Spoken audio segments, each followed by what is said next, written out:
ఈ 15వ మందిర వార్షిక ప్రార్థనా కూడికి నన్ను ప్రేమతో ఆహ్వానించినటువంటి దేవుని సేవకులు జార్జయ్య గారికి, అమ్మగారికి నా ప్రత్యేకమైన వందనాలు తెలియపరుస్తున్నాం. అలాగే పెద్దలైనటువంటి గౌరవనైన దైవ సేవకులందరికీ కూడా పేరు పేరుట నా హృదయపూర్వకమైన వందనాలు. అందరికీ వందనాలు. అలాగే చేరువచ్చిన మీ అందరికి కూడా ప్రభు పేరిట వందనాలు. దేవుని వాక్యంలోనికి మనం వెళ్దాం. యోహాను సువార్త 15వ అధ్యాయం. దేవుని వాక్యంలో నుంచి యోహాను సువార్త 15వ అధ్యాయం 16వ వచనం చదువుకుందాం. మీరు నన్ను ఏర్పరచుకొనలేదు, మీరు నా పేరట తండ్రిని ఏమి అడుగుదురో అది అనుగ్రహించున్నట్లు. చూడండి, ఇక్కడ నుంచి మనకు ప్రాముఖ్యం. మీరు వెళ్ళి ఫలించుటకును మీ ఫలము నిలిచి ఉండుటకును నేను మిమ్మను ఏర్పరచుకొని నియమించి తిని. జాగ్రత్తగా నా వైపు చూడండి. చదివారు కదా. మరిన్ని వాక్యాధారాల ఉపమానాల సహాయంతో ఈ మధ్యాహ్న కాల సమయం దేవుని యొక్క వాక్యాన్ని మనం అర్థం చేసుకోవడానికి ప్రయత్నం చేద్దాం. ప్రభు అంటున్నాడు ఇక్కడ, దేవుడు మనల్ని ఏర్పరచుకున్నాడంట. మీలో ఎవరినైనా దేవుడు ఏర్పరచుకున్నాడా అంటే మీరు ఏమంటారు? దేవుడు మిమ్మల్ని ఏర్పరచుకోలేదా? దేవుడు మిమ్మల్ని నియమించుకోలేదా? అయితే ఓ ప్రశ్న, ఎందుకు నియమించుకున్నాడు? ఎందుకు ఏర్పాటు చేసుకున్నాడు? ఈ ప్రాంతంలో 15 సంవత్సరాల క్రిందట దేవుని సేవకుల్ని ఏం చేశారు? ఏర్పాటు చేసుకున్నాడు. ఎందుకు నియమించుకున్నాడు? ఎందుకు? బైబిల్ గ్రంథంలో మనం చూసాం, మనం ఫలించాలి, మన ఫలం నిలిచి ఉండాలి. అందుకు దేవుడు ఈ ప్రాంతంలో దేవుని సేవకుల్ని నియమించుకున్నారు, ఏర్పాటు చేసుకున్నారు. మరి దేవుడు నిన్నెందుకు నియమించుకున్నట్టో అనే సంగతి కూడా మనకు అర్థం కావాలి. ఒక విషయం చెప్తాను, నేను చెప్పబోయే వాక్యం మీకు అర్థం కావాలంటే ఈ విషయం మీకు అర్థం కావాలి. ఒక 15 సంవత్సరాల క్రిందట మనం ఒక విత్తనమో లేకపోతే చిన్న మొక్కను తీసుకొచ్చి ఇక్కడ పెట్టినట్లయితే సంవత్సరం అది ఏమవుతుంది చెప్పండి? పెరిగిద్దిగా. 15 సంవత్సరాలకి ఇప్పుడు ఎంత అవ్వాలి? అది పెద్ద మహా వృక్షంగా అవ్వాలి. అదే కోరుకుంటాం కదా. 15 సంవత్సరాలకు పూర్వమేమో అది చిన్న మొక్క. సంవత్సరం ఏముంది దాంట్లో? వృద్ధి, ఎదుగుదల, అవునా? తర్వాత ఫలింపు. అంటే 15 సంవత్సరాల నుంచి అది అక్కడ స్థిరంగా ఉంది, ఇంకా ఉంది, ఇంకా ఫలాలు ఫలిస్తూనే ఉంది. సంవత్సరం పెరిగే కొద్దీ దానిలో చాలా మార్పులు వస్తాయి రావా? దేవుడు తన సేవకులను కూడా ఇక్కడ తీసుకొచ్చి ఏం చేశాడు? నాటాడు. ఒక మొక్కని నాటినట్టు పరిచర్యని దేవుడు ఇక్కడ నాటాడు. దేవుని సేవకుల కుటుంబాన్ని ఇక్కడ నాటాడు. అయితే పరిచర్య ఏం కావాలంటే నానాటికి చెప్పండి, అభివృద్ధిలోనికి రావాలి. మనం ఆరాధించే దేవుడు ఎవరంటే సకల ఆశీర్వాదాలకి కారణభూతుడు. ఆశీర్వాదానికి వారసులం అవటానికి మనల్ని పిలిచాడు. 1 పేతురు పత్రికలో ఉంటుంది ఆ మాట. దేనికి పిలిచాడు మనల్ని? 3వ అధ్యాయం 9వ వచనంలో ఆశీర్వాదమునకు వారసులమవుటకు మనల్ని దేవుడు పిలిచాడు. అలాగే మన వ్యక్తిగత జీవితంలో కూడా ప్రభువు మనల్ని రక్షించుకున్నది మొదలుకొని, ప్రభువుని మనం నమ్ముకుంది మొదలుకొని సంవత్సరం మనలో ఏం రావాలి? ఫలింపు రావాలిగా, అభివృద్ధి రావాలిగా, విస్తరించాలిగా, వ్యాపించాలిగా. మరి మనం అలా ఉన్నావా? సంవత్సరాలు గతించిపోతున్నాయి మన జీవితంలో. ఇప్పుడు ఈ సేవను గురించి మనం చెప్పుకుంటే 15వ వార్షిక. 15 సంవత్సరాలకి పూర్వం ఎట్లుందో నాకు తెలియదు, కొంతమందికి తెలుసు, దేవుని సేవకులకి తెలుసు. కానీ సంవత్సరం ఏముండాలంటున్నాను? అభివృద్ధి ఉండాలి, ఆదికాండం గ్రంథంలో దేవుడు ఆదాము నవ్వును ఆశీర్వదించేటప్పుడు ఒక మాట అన్నాడు. చూడండి, ఆ మాట ఒకసారి చదవండి. ఆదికాండము చూద్దాం. ఆదికాండము 1వ అధ్యాయము చదవండి. 28వ వచనం తీయండి అమ్మ అందరూ ఒకసారి. ఆదికాండం 1వ అధ్యాయం 28వ వచనం. దేవుడు వారిని ఆశీర్వదించెను ఎట్లనగా, చూడండి, మీరు ఫలించి అభివృద్ధి పొంది విస్తరించి భూమిని నిండించి దానిని లోపరుచుకొనండి. చాలు.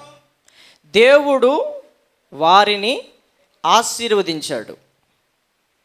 ఆశీర్వదించిన దగ్గర నుంచి ఆ క్రమం చూడండి. మీరు మొదట ఫలించాలి, అభివృద్ధి పొందాలి, విస్తరించాలి, భూమిని నిండించాలి, లోపరుచుకోవాలి. క్రమక్రమంగా జరిగే కార్యక్రమం ఇది. మన జీవితంలో కూడా దేవుడు మనల్ని ఆశీర్వదిస్తే ఒక క్రమం ఉంటుంది. దానికి ఒక తల్లి గర్భంలో బిడ్డ బయటికి రావాలంటే 9-10 నెలలు, నాకు 3వ నెలలోనే కావాలని ఉపవాస ప్రార్థన చేస్తే వస్తాడా? పెద్ద పెద్ద పాస్టర్లను తీసుకొచ్చి ప్రార్థన చేసి వస్తాడా? In the name of Jesus అంటాడు, వచ్చి రా అంటే వస్తాడా? ఎందుకు రాడు? ప్రభువు నామం లాగినపిస్తే ఏదైనా జరగదా? ప్రతిదానికి ఏముంది చెప్పండి? సమయం ఉంది. సమయం రాకుండా మనం ఎన్నిసార్లు నోరు ఉందని వాగామనుకోండి, యేసునామని దేవుడైన యెహోవా నామమును వ్యర్థంగా కొంతమంది తెగ ఉచ్చరిస్తూ ఉంటారు. అదొక ఊతపాదం కొంతమందికి. మన దేవుడైన యెహోవా నామమును వ్యర్థంగా ఉచ్చరించకూడదు. కాబట్టి దేవుడు ఆశీర్వదించే విషయంలో ఒక క్రమం ఉంటుంది. దేవుడు ఈ సృష్టిని చేసేటప్పుడు కూడా 6 దినములు శ్రమపడి 7వ దినం ఒకరోజు చేయలేడా? ఒక క్షణంలో చేయలేడా? కాబట్టి దేవుడు వారిని ఆశీర్వదించాడు. ఎట్లా అంటే, మీరు ఫలించాలి, అభివృద్ధి పొందాలి, విస్తరించాలి, భూమిని నిండించాలి, దాన్ని లోపరుచుకోవాలి. ఇట్లా క్రమక్రమంగా మీరు అభివృద్ధి చెందాలి అనేది దేవుని యొక్క ఉద్దేశం. ఒకటి ఏదో చెట్టు ఏదైనా ఫలించాలంటే అది మొదట విత్తబడాలి, అది నాటబడాలి. సంవత్సరం ఏమవుతుందంటే ఆ మొక్క వేరు లోపలికి వెళ్ళిపోతూ ఉంటుంది. భూమి లోతుల్లోనికి వెళ్ళిపోయే కొద్దీ చెట్టు బలంగా ఉంటుంది. వేరు లోతుగా వెళ్ళిపోయేసరికి చెట్టు కొమ్మలు విస్తరిస్తూ ఉంటాయి. ఇంకెంత లోతుగా వెళ్తుందో అంతగా అది వ్యాపిస్తుంది, అభివృద్ధి పరుస్తుంది, మంచి ఫలం దాని నుండి వస్తుంది. 15 సంవత్సరాల కిందట ఒక చెట్టు కనుక ఇక్కడ వేసినట్లయితే ఆ చెట్టు ఎంతమందికి నీడనిస్తుంది? ఆ చెట్టుకి ఇప్పుడు ఎండాకాలం కదా, మీకు ఎక్కడ కూర్చోవాలనిపించింది? చెట్ల కింద. ఎట్లా ఉంటుంది? మన పరిచర్య అట్లా ఉండాలి అనేకులకి. దేవునికి మహిమ కలుగునుగాక. హల్లెలూయా. 15 సంవత్సరాల పరిచర్యలోనికి వచ్చినప్పుడు మనం చెట్లు ఎత్తుక్కుని కనుక నీడకి ఎలా సేద తీరుతామో, దేవుని మందిరంలో దేవుని సేవలోకి వచ్చినప్పుడు కూడా మన ప్రాణం దేవుని వాక్యం విన్నప్పుడు, దేవుని సన్నిధిలో గడిపినప్పుడు, దేవుని సన్నిధిలో కూర్చున్నప్పుడు మన ప్రాణం సేద తీరుతుంది. చెట్టు కింద కూర్చుని అమ్మయ్యా అనుకుంటారా లేదా? చల్లగా ఉంది ప్రశాంతం అంటారా లేదా? నేనేమంటానంటే, సంవత్సరానికి పరిచర్యలోనే కానీ, మీ విశ్వాస జీవితంలోనే కానీ, మీ రక్షణ అనుభవంలోనే కానీ వృద్ధి లేకపోతే, 15 ఏండ్ల కింద ఒక చెట్టు వేసి వెళ్ళాను, అది ఎందుకు ఎదగలేదు అంటే మీరేం చెప్తారు? ఎందుకు ఎదగలేదు? దానికి ఏదో మధ్యలో తెగులు తగులుకుంది దానికి, అవునా? దాని వేరు లోతుగా వెళ్ళనందున అది సంవత్సరానికే, కొన్ని ఏమో 2 సంవత్సరాలకే, కొన్ని 3 సంవత్సరాలకే మాడిపోయి ఎండిపోయినాయి. మనం అలా ఉండకూడదు. దేవుడు మనల్ని ఏం చేశాడంటే చెప్పండి, ఏర్పరచుకున్నాడు, నియమించుకున్నాడు, మనం ఆశీర్వాదానికి వారసులం. మీ పిల్లలు మీ ఆస్తికి వారసులు. మనం ఎవరివి? ఆశీర్వాదానికి వారసులం. అయితే దేవుడు మనల్ని కూడా ఆశీర్వదించాడు. ఇదే విషయం నోవాహు గురించి ఉంటుంది. ఇదే విషయం అబ్రహాముతో కూడా అంటాడు. వాళ్ళని అలా ఆశీర్వదించాడు. కాబట్టి దేవుని ఉద్దేశం ఏంటంటే మనం ఫలించాలి. అంటే సంవత్సరాలు నీకు ఆయుష్కాలం దేవుడు ఇచ్చే కొలది, ఒక్కొక్క వర్తమానం వినే కొలది, వారం వారం, సంవత్సరంలో ఎన్ని ఆదివారాలు వస్తాయి? 52 ఆదివారాలు వస్తాయి కదా. వారం వారం మధ్యలో వేరే కూడికలు ఉంటాయి, మధ్యలో వేరే ప్రత్యేకమైన సభలు ఉంటాయి. వాక్యం వినే కొద్దీ నీ ఆత్మీయ జీవితం ఏమవ్వాలి? ఎదగాలి కదా. మరి ఎందుకు ఎదగట్లా? కొంతమంది పిల్లలు పుట్టిన తర్వాత ఎదగలేదు అనుకోండి, మరగుజ్జోళ్ళలాగా ఉంటాడు వాడు. చూసిన వాళ్ళు అందరూ ఎక్కిరిస్తారు. ఏమని? అన్నమేమో బేసింది తింటాడు, ఆ పిల్లోడు ఎంతే ఉంటాడు, ఎంత తింటాడు, కానీ వాడు పైకి తల్లికి అదొక రకమైన బాధ కలిగిద్ది. డాక్టర్ గారి దగ్గరికి వెళ్ళయ్యా, వీడు తింటున్నాడు కానీ వీడికి ఒంటికి పక్కింటి వాళ్ళు అంటారు వీడికి ఏదో గాలి పట్టినట్టుంది, దెయ్యపు తిండి తింటున్నాడు కానీ వీడు పైకెక్కి రావట్లేదు అంటారు కదా. మీరు ఎంత వాక్యం వింటారో, స్థానిక సంఘంలో వింటారు, ఫోనుల్లో వింటారు, టీవీల్లో వింటారు, ఆయా సంఘాల్లో వింటారు. నేనేమంటానంటే విన్న వాక్యం అంతా ఇటుపోతుందో, తిన్నది ఇటుపోద్ది. దెయ్యం పట్టినోడుకు అనుకోండి తిన్నది, మనమేంత పళ్ళెళ్ళు ఎంత తింటాం, వాడు పళ్ళాల మీద పళ్ళాలు లాగెత్తా ఉంటాడు. కానీ మనిషి ఎట్టుంటాడు? మనకు కూడా అపవాది పట్టుకున్నప్పుడు, దురాత్మలు పట్టుకున్నప్పుడు ఎంత వాక్యమైనా మేము చెప్పనేయండి, మీలో ఏం కనబడదు?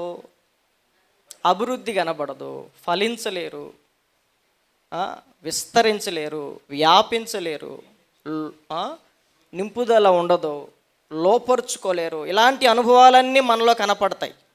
అరే నేను ఇంత వాక్యం వింటున్నాను కదా, ఇన్ని సంవత్సరాల నుంచి నేను మందిరానికి వెళ్తున్నాను కదా, నేను బాప్తీసం తీసుకుని కూడా చాలా ఏండ్లు అవుతుంది కదా, అయినా నేను ఆశీర్వదింపబడలేకపోతున్నా. ఉంటుందా లేదా మనకి? అయినా నేను పైకి రాలేకపోతున్నా, నాకెందుకో కలిసి రావట్లేదు అంటాం కదా మనం. మరి అన్నీ కలిసి రావాలంటే ఏం చేయాలి? పచ్చరాయి ఉంగరం ఒకటి పెట్టుకుంటే సరిపోద్దా? ద్వితీయోపదేశ కాండంలో అంటాడు, మీరు చేయనదంతయు చక్కగా జరగాలంటే ఈ నిబంధన వాక్యాలను అనుసరించి నడుచుకోవాలి. దేవునికి స్తోత్రం, హల్లెలూయా. అదే ఉంగరాలు ఇచ్చేవాడి దగ్గరికి వెళ్ళావు అనుకో, నీకు పచ్చరాయి ఉంగరం సెట్ అవ్వదు, నువ్వు పగడం పెట్టుకోవాలి, లేకపోతే నువ్వు ముత్యం పెట్టుకోవాలి, లేకపోతే నువ్వు ఎండి ఉంగరం పెట్టుకుంటే నీకు అన్నీ కలిసి వస్తాయి. మరి ఆడి దగ్గర అన్ని ఉంగరాలు ఉంటాయి, ఆడు పెట్టుకుంటే ఇంకా ప్రపంచంలో గొప్ప ధనవంతుడు అవచ్చుగా. ఆడు జనానికి ఉంగరాలు ఎత్తాడు కానీ ఆడు పెట్టుకోడు, రోడ్డు మీద ఉంటాడు. అంతే కదా. అట్లా పరిస్థితి. మనం చేసేదంతా కలిసి రావాలంటే క్రైస్తవులకి ఈ నిబంధన వాక్యాలని చదవాలి, వినాలి, గైకొనాలి. చాలా కాలం నుంచి మనం ఇప్పుడు ఒక విషయాన్ని చదువుతున్నాం అనుకోండి, పదే చదివింది గుర్తుంటుందా?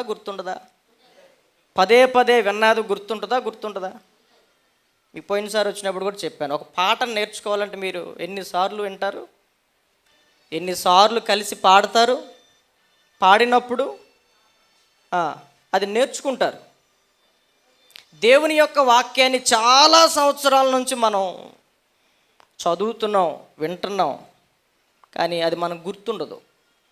కాబట్టి దేవుని ఉద్దేశం ఏంటంటే ఈ 15 సంవత్సరాల పరిచర్యలో ప్రభు ఆశించేది ఏంటంటే ముందున్న సంవత్సరాల్లో కూడా ప్రభువు కోరుకునేది ఏంటంటే మీరు ఇంకా ఫలించాలి, మీ ఫలము నిలిచి ఉండాలి. కొంతమంది ఫలిస్తారు, ఫలము కొంతకాలానికి ఏముండదు, నిలిచి ఉండదు. విశ్వాసులమైన మన జీవితాల్లోనైనా అంతే. ఫలించాలి అంటే నేను చెప్పాను కదా, బహుగా ఫలించాలి, స్థిరంగా ఉండాలంటే దాని వేరు సారవంతమైన భూమిలో నాటబడాలి. సంవత్సరాలు గడుస్తూ ఉండగా దాని వేరు ఏమవుతుంది? వ్యాపిస్తుంది. ఒక్కొక్క వర్తమానానికి మన విశ్వాస జీవితం గొప్పగా ఎక్కడెక్కడికో మన వేళ్ళు లోపలికి వెళ్ళి ప్రభువులో సంవత్సరాలు గడిచే కొద్దీ మనం స్థిరంగా ఉండాలి. అంత స్థిరంగా, ఎంత వాక్యం వింటామో ప్రభువులో అంత స్థిరంగా పాతుకుపోవాలి మనం. ఏ వేరైతే భూమిలో బలంగా పాతుకుపోతుందో ఆ చెట్టు బాగా ఫలిస్తుంది, అభివృద్ధిలోనికి వస్తుంది, అది విస్తరిస్తుంది, భూమిని నిండుస్తుంది. అనేకులకి అది ఒక నీడగా, అదొక విశ్రాంతి స్థలంగా, దాని నుంచి వచ్చే ఫలాలు చాలా మధురంగా ఉంటాయా లేవా? దేవుడు సేవకుల్ని మనకి ఈ ప్రాంతంలో ఎందుకు ఇచ్చాడు? ఈ ప్రాంతమే కాదు, ఆయా ప్రాంతాల్లో దేవుడు మన కొరకు ఈ మందిరాలను ఎందుకు ఇచ్చాడు, సేవకులను ఎందుకు ఇచ్చాడు అంటే ఈ సేవా ఫలాన్ని మనం అనుభవించటానికి. ఒక చెట్టు నీడ గనక మనం కూర్చున్నప్పుడు ఎలా సేద తీరుతామో, ఒక చెట్టు ఫలాన్ని తిన్నప్పుడు మన ఆకలి ఎలా తీరుతుందో, సంఘంలోకి వచ్చినప్పుడు కూడా మనం దేవుని యొక్క వాక్యం ద్వారా అలా ఆదరించబడాలి. దేవుని యొక్క వాక్య ఫలము ద్వారా ఆ వాక్యంలో ఉన్న మాధుర్యాన్ని మనం అనుభవించగలగాలి. మరి సంవత్సరాలైతే గడిచిపోతున్నాయి, కానీ మనలో ఎదుగుదల లేకపోతే ప్రయోజనం ఏమైనా ఉంటుందా? అందుకే ఒక ఆయన ఏమన్నాడంటే, ఈ మధ్య ఎన్ని సంవత్సరాలు బడికి పోయినా చదువురానాడు, ఎన్ని సంవత్సరాలు గుడికి పోయినా మార్పు లేనాడు ఒకటేనంట. అర్థమైందా మీకు? ఇంకోసారి చెప్పండి. ఎన్ని సంవత్సరాలు బడికి పోయినా చదువురానాడు, ఎన్ని సంవత్సరాలు గుడికి పోయినా మార్పు లేనాడు, అంతే. మీరు ఏ కోవాలో ఉన్నారు? ఎన్ని సంవత్సరాల నుంచి కొంతమందికి మందిరానికి వచ్చినా ఏముండదు?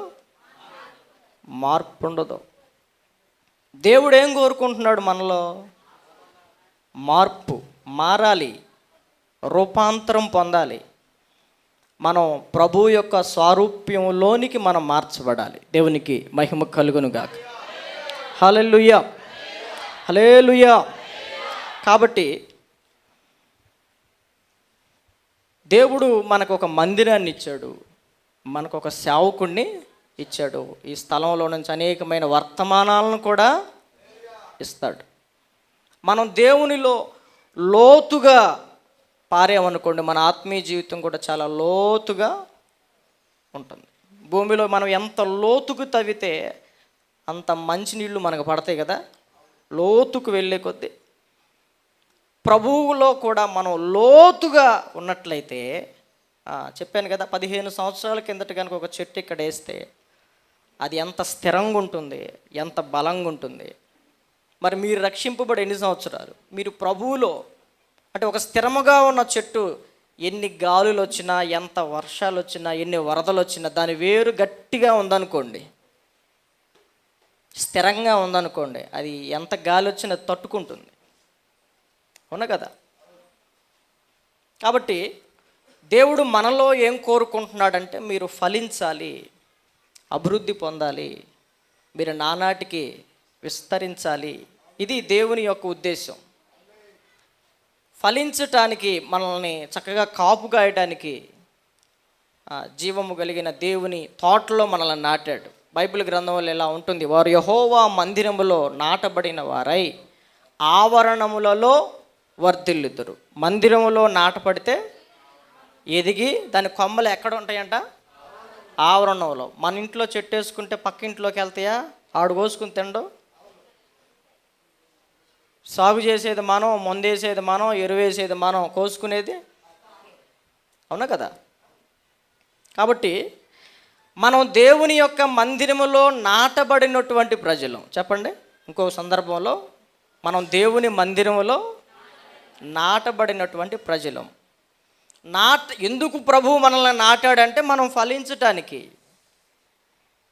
మనం ఇతరులకి ఆశీర్వాదకరంగా ఉండటానికి. దేవుడు అందుకే నిన్ను ఏర్పరుచుకున్నాడంట, నియమించుకున్నాడని దేవుని యొక్క వాక్యం చాలా స్పష్టంగా ఈ మధ్యాహ్న కాల సమయం మనకి తెలియపరుస్తూ ఉంది. మనం నాటబడే స్థలం కూడా ఎలాంటిదై ఉండాలంటే, ప్రభువు చెప్పాడు ఒక ఉపమానంలో, సారవంతమైన నేల. 4 నేలలు చెప్పాడు కదా ఆయన. త్రోవ ప్రక్కన పడిన విత్తనం, ముండ్ల పొదల్లో సగం మన్ను సగం రాయి. 4వది రాతి నేల. ఇంకొకటి సారవంతమైన నేల. ఇది దేవుని యొక్క ఉద్దేశం. అందుకనే దేవుడు అంత విస్తారంగా మనకి దేవుని యొక్క వాక్యాన్ని వినిపించేది ఎందుకయ్యా అంటే, నువ్వు మరింత లోతుగా నీ వేరు పారాలి, దేవునిలో నువ్వు స్థిరపరచబడాలి, నువ్వు ఫలించాలి, నీ చుట్టుపక్కల వాళ్ళందరికీ ఎట్లుండాలి? ఆశీర్వాదకరంగా ఉండాలి. ఇది దేవుని యొక్క ఉద్దేశం. అలా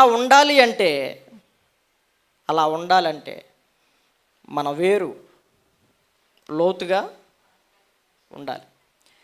ఆ యజమాని ఏం చేస్తాడంటే, ఒక తోటని సాగు చేసే యజమాని ఏం చేస్తాడంటే, ఒక మామిడి తోట ఉందనుకోండి, దాని తోట సాగు చేసే యజమాని ఏం చేస్తాడంటే, సంవత్సరం దాని ఆకులు ముదిరిపోయినాయి అనుకోండి, దానిలో పనికిరాని కొమ్మలు ఏమైనా ఉన్నాయి అనుకోండి, దాన్ని ఏం చేస్తాడు?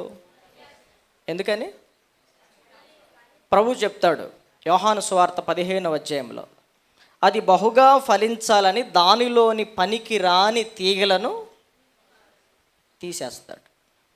దేవుని యొక్క వాక్యం ద్వారా మనం పోషింపబడతా ఉన్నప్పుడు, ఫలిస్తూ ఉన్నప్పుడు, కొన్ని దేవుని మందిరం ఆవరణ కంటే మించి వెళ్ళిపోతూ ఉంటాం, ఎదుగుతూ ఉంటాం. ప్రభు ఏం చేస్తాడంటే, నిర్దాక్షిణ్యంగా ఆ కొమ్మలన్నీ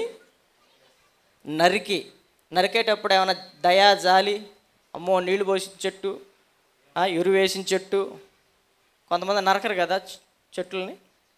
పచ్చని చెట్టుని నరికితే ఏమైద్దంట? పాపం తగిలిద్దా? ఎయిరో అందరూ.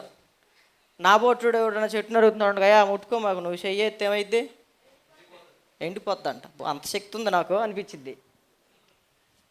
కొంతమంది అట్లా నమ్ముతూ ఉంటారు. పచ్చని చెట్టు ఎందుకయ్యా అట్లా ఇరిచేస్తావు? రైతుకు తెలుసు. ఎందుకయ్యా అట్లా కొమ్మలు నరికేస్తావు అంటే, ఈ మధ్య ఆడికి ఎక్స్ట్రాలు ఎక్కువై నీలే, కొద్దిగా మించి ఆశీర్వాదానికి మించి, ఆవరణానికి మించి, హద్దులు దాటి ఏమవుతున్నాడు? పెరుగుతున్నాడు. కాబట్టి ఈ మందిరం సరౌండింగ్స్లోనే నువ్వు ఉండాలి. ఇప్పుడు పెంచేది నువ్వని పక్కింటోడన్నీ మామిడికాయలు కోసుకుంటాడు, నీకు ఎట్టుంటుంది? ఆడు కోసుకోవటం నీకు ఇష్టం లేదు, ఆడ కొమ్మని నరికేస్తావు. అసలు ఫస్ట్ మునక్కాయ చొట్ట ఒకటి వేసింది, మొత్తం కొమ్మంతా అటే, బాగా వీళ్ళ ఇంట్లోనే జరగాలి, మొత్తం అటే. అవసరమైతే నరికేస్తావు, ఎందుకంటే ఆ పక్కింటోడు కోసుకోవటం. మరి దేవుని మందిరంలో నాటబడిన మనం దేవునికి ఉపయోగకరంగా ఉండాలి, దేవుని సేవకులకి ప్రయోజనకరంగా ఉండాలి. అందుకని రైతు ఏం చేస్తాడంటే, అడ్డదిడ్డంగా ఎట్లా పడితే అట్లా ఎదుగుతూ ఉంటాయి కొన్ని కొమ్మలు, వంకరలు టెంకర్లుగా వెళ్తాయి కదా, నరుకుతాడు. అట్లా ఏం చేస్తాడు? నరుకుతాడు. కొంతమంది తిన్నగా ఎదగరు, అడ్డదిడ్డంగా ఎదుగుతారు. సంఘంలో కూడా సరైన ఈ వ్యవసాయం తెలిసిన దైవజనుడు ఏం చేస్తాడంటే, వాక్యంతో ఒక్కొక్కడిని నరికి నరకాలి. వాక్యం అంటే ఏంటి? 2 అంచుల ఏమి ఎక్కువైనాయో ఒక్కొక్కళ్ళు కత్తిరేసేవాడు కనుక ఆడు చెప్పినట్టే వేస్తాడు, ఈడ చెప్పినట్టు చెప్పరు. వ్యవసాయం తెలిసినాడు కదా, అడ్డదిడ్డంగా వచ్చిన అడ్డమైన ప్రతి కొమ్మని నరకాలి దైవజనుడు. సంఘంలో నరకకపోతే అది బహుగా ఫలింపులోనికి రాదు. కొంతమంది విశ్వాసులు ఎందుకు ఫలింపులోనికి రారంటే, దైవజనుడు కూడా ఆయనే అడ్డదిడ్డంగా ఉంటే ఆయననే నరుగుతాడు.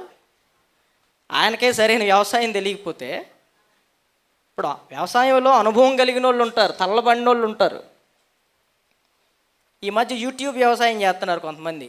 అడిగేం తెలియదు, అంతా వీడియోలో చూసి చేయటమే. అనుభవం కలిగిన వ్యవసాయం కలిగిన అతను ఏం చేస్తాడు? అడ్డదిడ్డంగా వచ్చిన నరికి అవతాలేస్తే చూసినప్పుడు అయ్యో మొన్న బాగుంది చక్కగా అనిపించింది. ఎందుకు అట్లా చేస్తాడంటే అది బహుగా ఫలించడానికి. దేవుని సేవకులట్ట పనిచేయాలి. సంఘానికి వస్తూ దేవుడిని ఎరగ కూడా అడ్డదిడ్డంగా తిరుగుతూ ఉంటారు లోకంలో పడి. దేవుని వాక్యంతో ఒక్కొక్కడిని ఏం చేయాలి? నరకాలి. అనుభవాలన్నీ నరికితేనే వాళ్ళు కుదురుగా ఒక చోట ఉంటాడు. పూర్వదినాల్లో యాజకుడి దగ్గరికి ఒక గొవ్వ పిల్లని, పావురు పిల్లని తీసుకొచ్చేవాడు. ఆయన ఏం చేసేవాడంట? ఫస్ట్ బలిపీఠంలో వేయాలి కదా దాన్ని, ఫస్ట్ మెడకాయ ఇరుస్తాడంట. మంగళ షాపులు ఈ మధ్య మెడకాయలు ఇరుతుంటే ఆడికి ఏమవుతుంది? మన ఇంట్లో పెట్టించుకోరు మసాజు, ఆడి దగ్గర పెట్టించుకుంటారు, మెడకాయలు ఇరిపించుకుంటారు, ప్రాణం ఆడైపోతుంది. యాజకుడు మెడనే ఇరుస్తాడంట. తర్వాత రెక్కలుంటే ఏమవుతుంది? మళ్ళా ఎగిరిపోద్ది. అందుకని రెక్కలు. యాజకులు కూడా విశ్వాసులు అట్లా ఎరవాలి ఎక్కడికక్కడ. ఈ నడువులు నొప్పుల వాళ్ళకి కొంతమంది డాక్టర్లు ఇరుతున్నారు చూసారా? పడుకోబెట్టి కటక్ కటక్ అంటా ఉంటాయి, ఎక్కడికక్కడ సెట్ అయ్యి రోగవంతి పోయినట్టు. దైవజనుడు విశ్వాసులను అట్లా సెట్ చేయాలా. సెట్ చేస్తే అప్పుడు కుదురుగా ఉంటారు. మొహమాటం లేకుండా మెడనిరుస్తాడు. అంటే అటు ఇటు తిరగకుండా మెడనిరిస్తే ఇంతే, ఎటు ఉంటే అటే చూసిద్దిగా. రెక్కలు ఇరుస్తాడు. వ్యవసాయం తెలిసినటువంటి రైతు ఏం చేస్తాడంటే కొన్ని కొమ్మలని, పనికిరాని కొమ్మలని నరికేసి పక్కనేస్తాడు. అప్పుడు అది తిన్నగా, కుదురుగా, గుండ్రంగా, ఆ ఆవరణం వరకే ఆ యజమానుడికి ఉపయోగపడేటట్లుగానే అది పెరుగుతుంది. యోహాను సువార్తలు అంటాడు కదా, మీరు బహుగా ఫలించుట వలన నా తండ్రి మహిమపరచబడతాడు. దేవునికి మహిమ కలుగునుగాక. హల్లెలూయా, హల్లెలూయా. యోహాను సువార్త 15వ అధ్యాయం. యోహాను సువార్త 15వ అధ్యాయము చూడండి, 8వ వచనం. మీరు బహుగా ఫలించుట వలన నా తండ్రి మహిమపరచబడును, ఇందువలన నా శిష్యులగుదురు. మామూలుగా ఫలించటం వేరు, బహుగా ఫలించటం వేరు. చెప్పండి, మనం దేవుని మందిరానికి వస్తున్న విశ్వాసులైన మనమైనా, దేవుని సేవలో ఉన్నటువంటి దైవజనులైనా నానాటికి ఏమవ్వాలి? ఫలించాలి. మన కడుపులో ఉన్న బిడ్డ బయటకు వచ్చిన తర్వాత పసిప్రాయం అంటాం కదా, వాడు ఎదిగిన తర్వాత బాల్యకాలం అంటాం, కాస్త ఎదిగిన తర్వాత యవనకాలం అంటాం, ఇంకాస్త ఎదిగిన తర్వాత నడిప్రాయం అంటాం, ఇంకాస్త ఎదిగిన తర్వాత వృద్ధాప్యం అంటున్నారు లేదా? సంవత్సరాలు గడిచే కొద్దీ మన మొక్క కవళికల్లో మార్పు. చిన్నప్పుడు నా మొహం అట్టుండేది, మీ మొహాలు అట్టుండే. ఇప్పుడు 20-30 ఏళ్ళు వచ్చేసరికి మారలేదా? వాక్యం వింటూ ఉండగా సంవత్సరానికి మన ఆత్మీయ జీవితంలో ఏముండాలి? మార్పు ఉండాలి కదా. సేవలో మార్పు ఉండాలి, మన ఆత్మీయతలో అన్ని విషయాల్లో మనం అభివృద్ధి చెందిన అనుభవంలో ఉండాలి.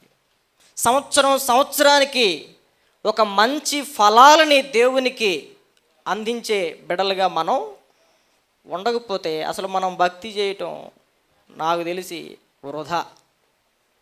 వృధా ప్రయాస.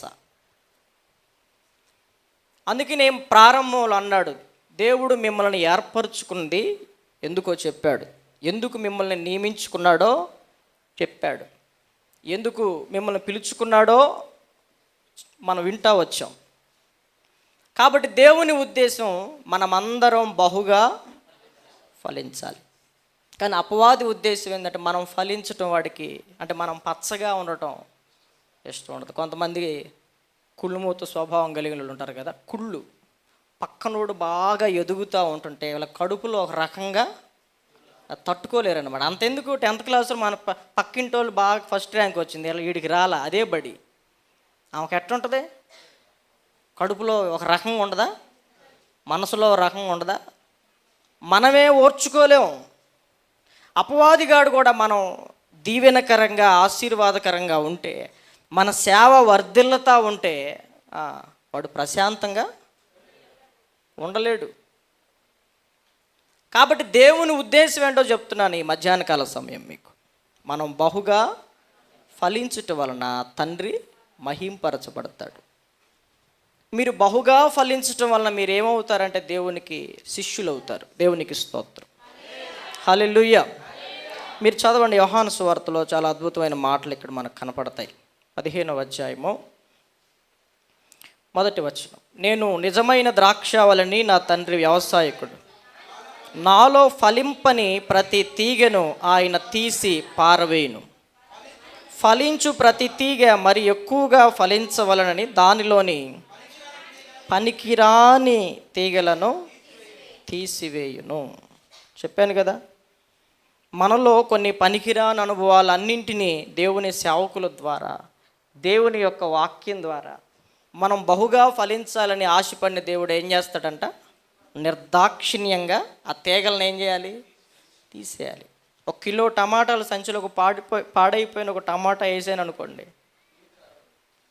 మిగతాయన్నీ మనలో పనికిరాని ఒక చిన్న అనుభవం లేకపోతే ఒక చిన్న పాపం మన మిగతా పవిత్రమైన జీవితాన్ని ఏం చేస్తుంది?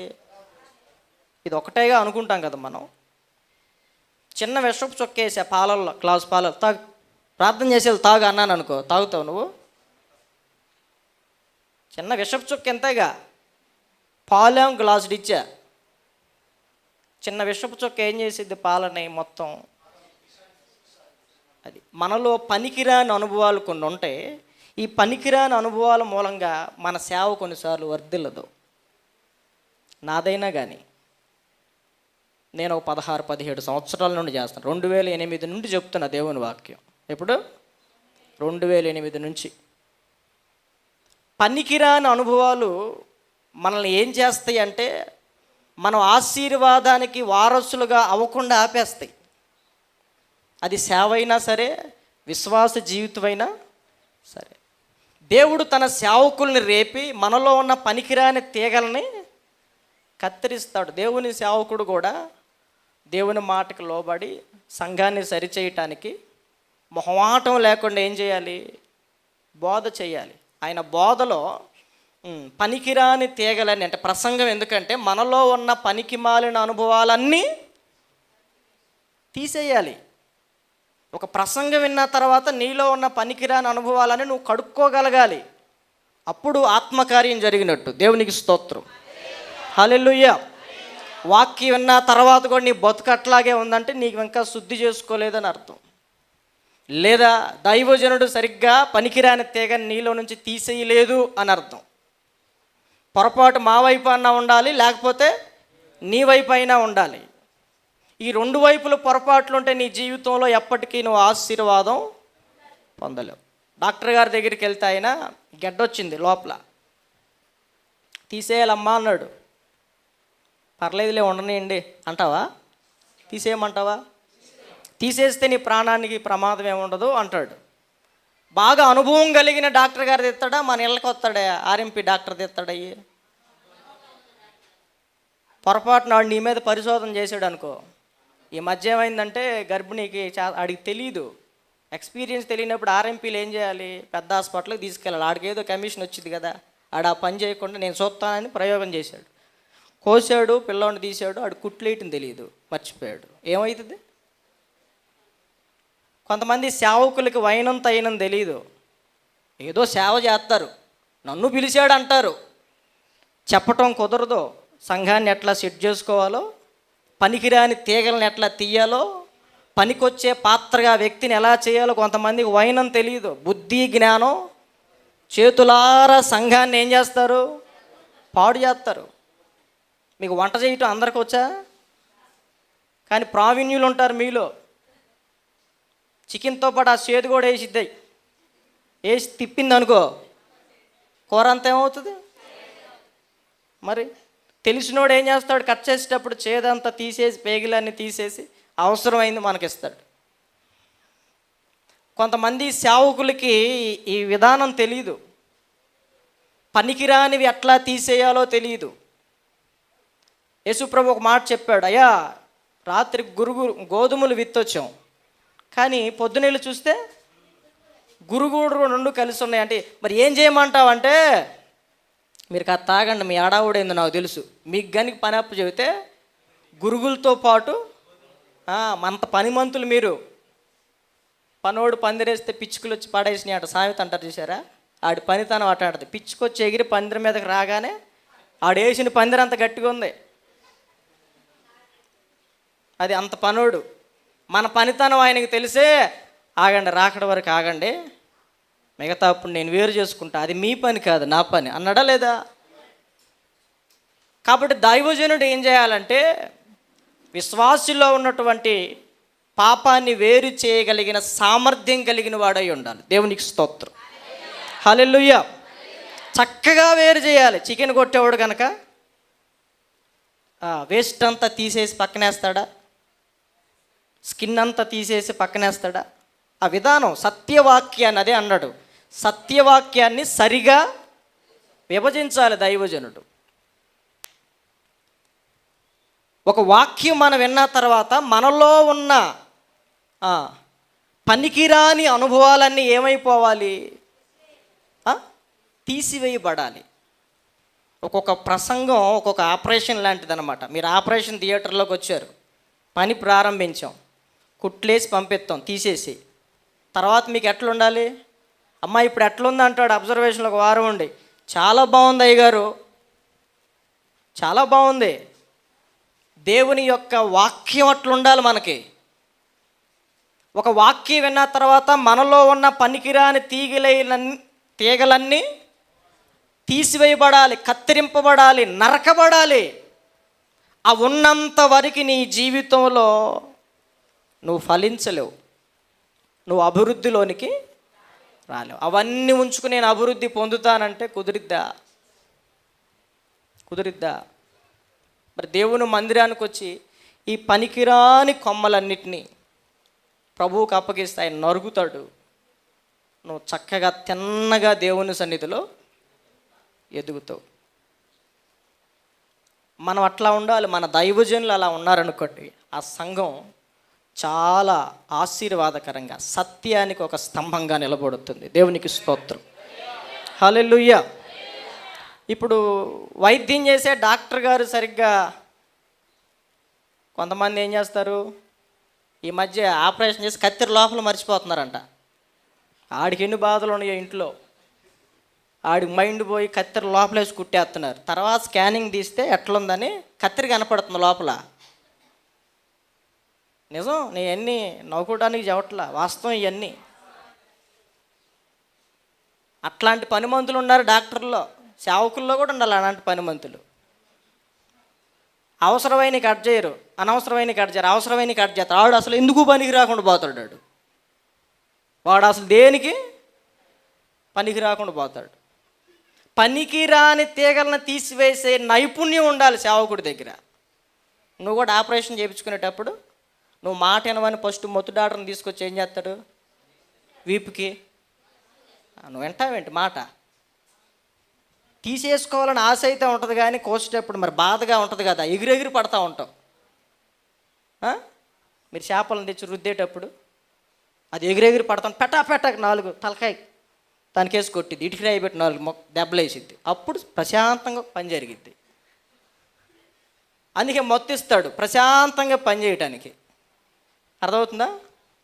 అప్పుడు చక్కగా వాళ్ళ పని వాళ్ళు చేసుకుంటారు. మీరు వాక్యం చెప్పేటప్పుడు కూడా సహకరించాలి. అట్లా వాక్యం చెప్పేటప్పుడు ఏంటో ఎవరి పనులు వాళ్ళు ఉంటారు.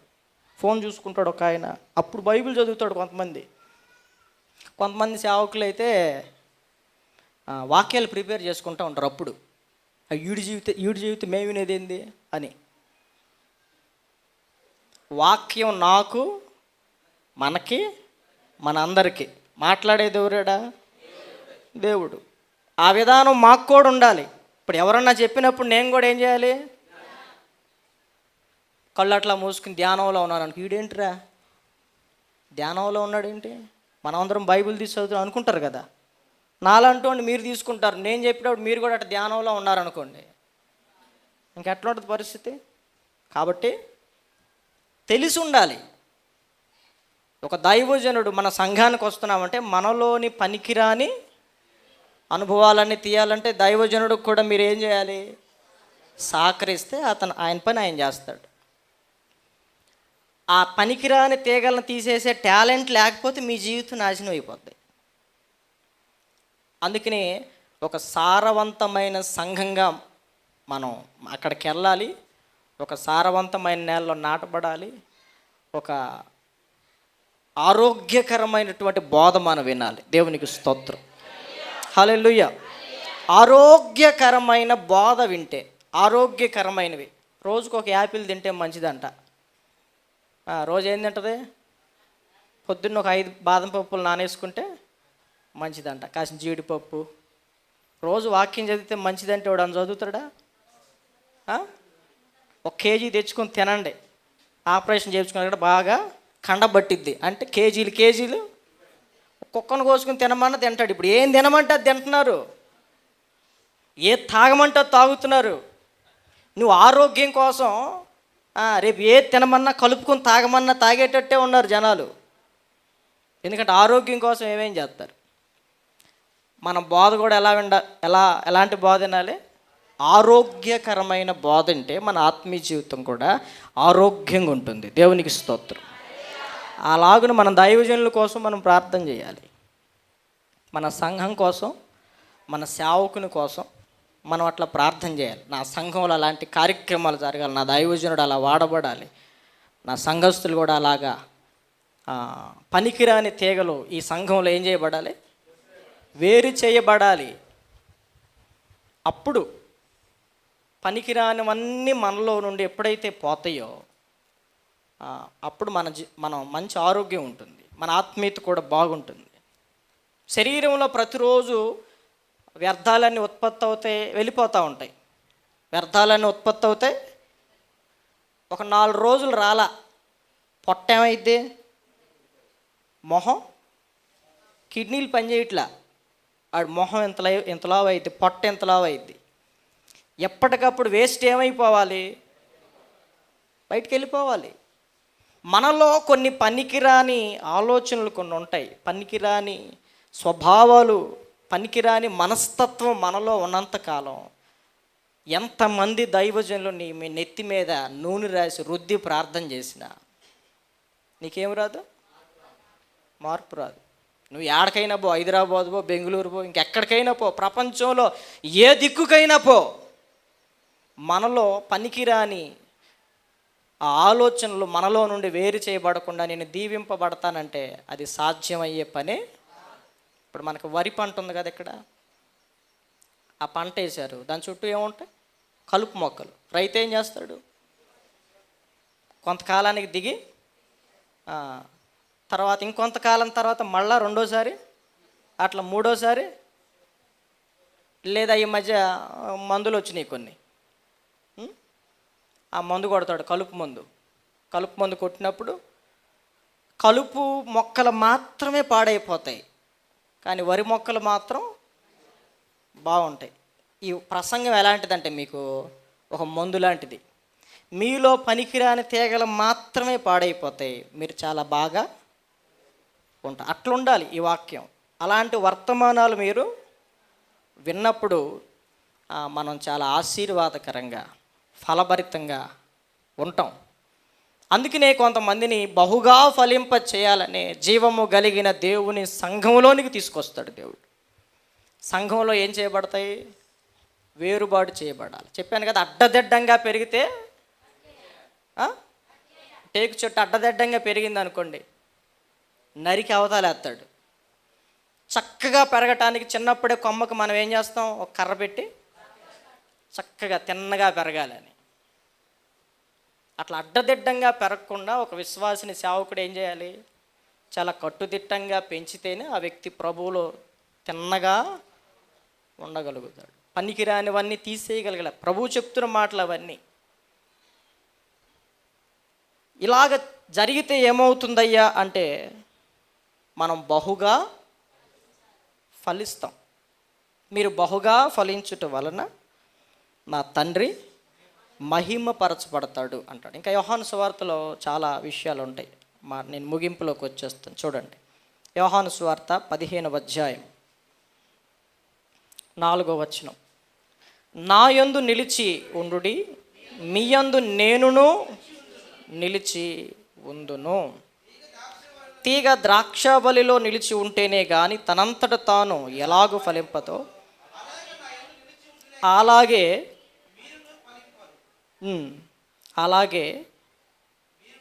తీగ ద్రాక్షావల్లిలో నిలిచి ఉంటే తనంతట తాను ఎలాగ ఫలింపదో అలాగే నా యందు నిలిచి ఉంటేనే కానీ మీరు ఫలింపరు. ద్రాక్షావల్లిని నేను, తీగలు మీరు. ఎవడు నా యందు నిలిచి ఉండనో, నేను ఎవని యందు నిలిచి ఉందునో వాడు బహుగా ఫలించును. నాకు వేరుగా ఉండి మీరు ఏమీ చేయలేరు. ఎవడైనను నా యందు నిలిచి ఉండని ఎడల వాడు తీగ వలె బయట పారవేయబడి ఎండిపోవును. మనుషులటి వాటిని పోగు చేసి అగ్నిలో పారవేతరు, అవి కాలిపోవును. కాబట్టి నా దేవుని ప్రియులరా, ఇక్కడ మనం చూస్తే మనం ప్రభువులో నిలిచి ఉంటే ప్రభువు మనలో నిలిచి ఉంటాడు. మనం ప్రభువులో నిలబడలేకపోతే ప్రభువు మనలో నిలబడలేడు. మనం ప్రభువులో నిలిచి ఉంటే ఏమవుతుంది అంటే మనం బహుగా ఫలిస్తాం. చెప్పండి, మనం బహుగా ఫలించకపోవటానికి కారణాలు ఏంటి చెప్పండి? ప్రభువులో నిలిచి ఈ వారం వస్తావు, తర్వాత వారం వస్తావో లేదు నీకే తెలియదు. సంవత్సరంలో మాత్రం జనవరి 1కి 52 వారాలు ప్రమాణం చేస్తాం. స్కూల్లో పిల్లలు కనుక ప్రతిజ్ఞ చేసినట్టు ఈ సంవత్సరం అంతా అట్లా వారం వారం మనం దేవుని మందిరానికి వస్తూ ఉండగా మనలో ఏముండాలి?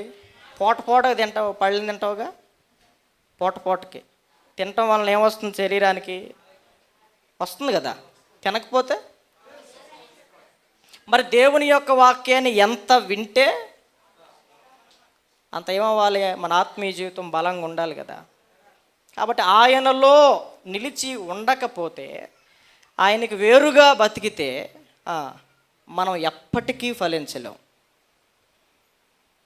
నేను దీవింపబడాలి, అందరికీ ఆశ ఉంటుంది కదా, నేను ఫలించాలి, నా కుటుంబం ఆశీర్వాదకరంగా ఉండాలి, నేను పైకి రాలేకపోతున్నా అని ఆశ ఉంటుంది. ఎందుకు పైకి రాలేకపోతున్నాం అనేది మనకు అర్థమైతే, ఆ పాయింట్ అర్థమైతే నాలో ఏమున్నాయి? పనికిరాని తీగలు. అవి దైవజనుడు ద్వారా ఏం చేయబడాలి? కత్తిరించబడాలి, వేరు చేయబడాలి.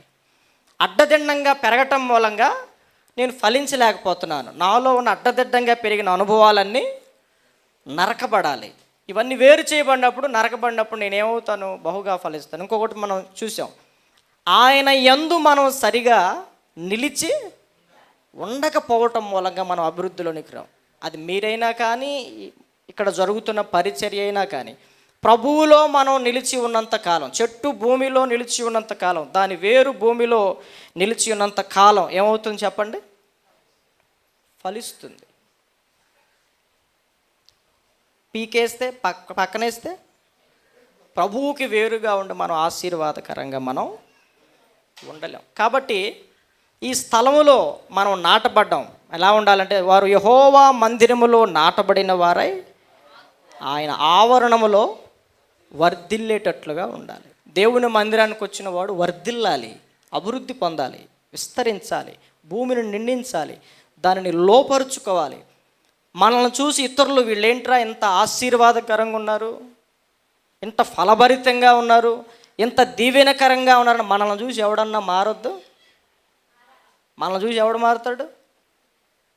మన మొహాలు చూసి ఎవడు మారుతాడండి? మనలో ఇంకా ఏమున్నాయి? పనికిరాని. మరి సేవకుల్లో కూడా కొన్ని ఏముంటాయి? సరిగా విభజించే విధానం వాళ్ళకి తెలియకపోతే విశ్వాసుల జీవితాలు నాశనం అయిపోతాయి. ప్రాబ్లం మీలోనన్నా ఉండాలి, లేకపోతే మా వైపు అయినా ఉండాలి. ఎక్కడుందో తెలుసుకుందాం ఈరోజు. ఈ 15వ సంవత్సరం నుంచి ఈ పరిచర్య ఎట్లుండాలి చెప్పండి?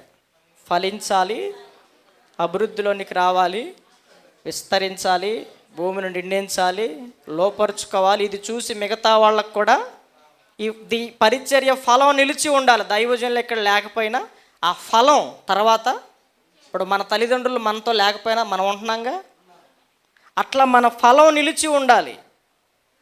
అది దేవుడు కోరుకుంటున్నాడు. మనం ఫలించాలి. ఫలం ఒక మామిడికాయ చెట్టు ఉందనుకోండి, దాని విత్తనం ఇంకొక చోట వేస్తే అదే జాతి చెట్టు వస్తుంది. ఒక ములక్కాయ కొమ్మ తీసుకెళ్ళి అక్కడ నాటితే అదే జాతి. ఈ పరిచర్య ప్రతిఫలం ఎక్కడే కాదు, ఇక్కడ నాటపడి ఆయా చోట్ల ఏమవ్వాలి? వ్యాపించాలి. అలాంటి అభివృద్ధి దేవుడు మనకి ఇవ్వాలనుకుంటున్నాడు. అలాంటి అభివృద్ధి రావాలంటే మనలో ఉన్న పనికిరానివన్నీ తీసివేయబడాలి. అది ఎక్కడ జరిగిద్దని చెప్పాను? దేవుని మందిరంలో ప్రసంగి వినేటప్పుడు, ప్రార్థన చేసేటప్పుడు జరిగే. వాక్యం చెబుతామా, అమ్మ ఆఖరి ప్రార్థన అలాగే ఉండండి అంటే అన్ని అడావుడికి వెళ్ళిపోతూ ఉంటారు. అప్పుడు ప్రాముఖ్యమైన సమయం కదా అది. వాక్యం విన్న తర్వాత ప్రభువు నీతో మాట్లాడుతున్నాడు, తర్వాత నువ్వు ప్రభువుతో మాట్లాడాలని సమయం అది. దేవునికి స్తోత్రం. ఏదో అడావుడికి వెళ్ళిపోతూ ఉంటారు. ఎంత 5 నిమిషాలు అయిపోద్ది కదా, 5-10 నిమిషాలు ఆఖరి ప్రార్థన ఆశీర్వాదం అయిపోద్ది కదా, ఏదో ఉన్నట్టుగా వెళ్ళిపోతూ ఉంటాం. ఆఖరి ప్రార్థన చాలా ప్రాముఖ్యంగా మనం చక్కగా ప్రభువుతో మాట్లాడి మనలో ఉన్న పనికిరాని అనుభవాలన్నీ తీసివేయమని ప్రభువుని అడగాలి. నేను ఎందుకు అభివృద్ధి కాలేకపోతున్నాను? అడ్డదిడ్డంగా ఎందుకు ప్రవర్తిస్తున్నాను? అడ్డదిడ్డంగా ఎందుకు వ్యాపిస్తూ ఉన్నాను? ప్రభువుకు మహిమకరంగా ఎందుకు ఉండలేకపోతున్నాను అని నన్ను నేను విమర్శించుకోవాలి. మిమ్మల్ని మీరు విమర్శించుకుంటే వచ్చే సంవత్సరం మనందరిలో ఏం కనబడాలి? ఒక మార్పు, ఒక రూపాంతర అనుభవం. చెప్పాను కదా, గర్భములో 3వ నెల నుంచి 4వ నెల 5, 6, 7, 8, 9 చాలా మార్పులు వస్తున్నాయి. బయటకు వచ్చిన తర్వాత చాలా మార్పులు వస్తున్నాయి. మరి ఇన్ని సంవత్సరాల విశ్వాస జీవితంలో, సేవా జీవితంలో ఇంకెన్ని మార్పులు చూడాలి? మనం చూస్తున్నాం మార్పులు. ఏం మార్పు చూస్తామంటే, ఇదివరకు లోకంలో ఉంది మనిషి, దేవుళ్ళలోకి వచ్చింది, మళ్ళా మారిపోయిందంట. ఎక్కడికి వెళ్ళింది? అది కూడా మారిపోవటమే. పూర్వమేమో అవిశ్వాసంలో ఉంది, విశ్వాసంలోకి వచ్చింది, మళ్ళా ఎక్కడికి వెళ్ళిపోయింది? అవిశ్వాసంలోకి వెళ్ళిపోయింది. కాబట్టి వచ్చే సంవత్సరాల్లో మనం ఎలా ఉండాలని దేవుడు కోరుకుంటున్నాడు? ఫలించాలి. మన ఫలం నిలిచి ఉండాలి. నిలిచి ఉండాలంటే, మనం ఆశీర్వాదకరంగా ఉండాలంటే మనలో ఉన్న పనికిమాల అనుభవాలన్నీ పోవాలి. ప్రభు పాదాలు పట్టుకుని అడుగుదాం. దేవుడు అలాంటి ఉన్నతమైన కృపతో మిమ్మల్ని నింపి నడిపించునుగాక. ఆమెను ప్రార్థన చేసుకుందాం.